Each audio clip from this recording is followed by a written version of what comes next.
এবার Pakistan super league PSL এর ড্রাফটে নিজের নাম নিবন্ধন করেছেন বাংলাদেশ ক্রিকেট দলের তারকা পেসার মোস্তাফিজুর রহমান। মনে করা হচ্ছে আইপিএলের নিলামে দল না পাওয়া মোস্তাফিজের প্রতি পিএসএল এর ফ্র্যাঞ্চাইজিগুলো আগ্রহী হতে পারে, বিশেষ করে তার অভিজ্ঞতা এবং দক্ষতার কারণে। মোস্তাফিজ এর আগে আইপিএলে Sunrisers Hyderabad, Mumbai Indians, Rajasthan Royals, Delhi Capitals এবং চেন্নাই সুপার কিংসের হয়ে খেলেছেন।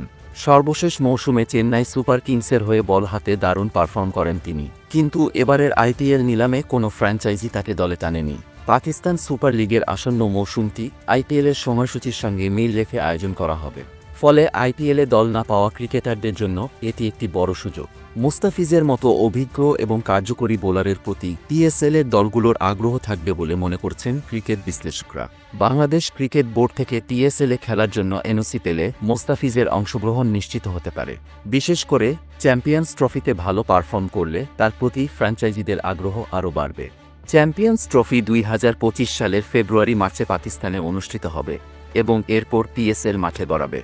মোস্তাফিজুর রহমানের পিএসএলে অংশগ্রহণ বাংলাদেশ ক্রিকেটের জন্য একটি গুরুত্বপূর্ণ দিক হয়ে উঠতে পারে। আন্তর্জাতিক ক্রিকেটে তার খ্যাতি এবং অভিজ্ঞতা পিএসএলের ফ্র্যাঞ্চাইজিগুলোর জন্য একটি বড় সম্পদ হতে পারে। মোস্তাফিজের জন্য এটি কেবল একটি নতুন সুযোগই নয়, বরং তার টি-20 ক্যারিয়ারকে আরও সমৃদ্ধ করার একটি সম্ভাবনা। এখন দেখার বিষয় পিএসএলে তার কোনো দল তাকে সুযোগ দেয় কিনা।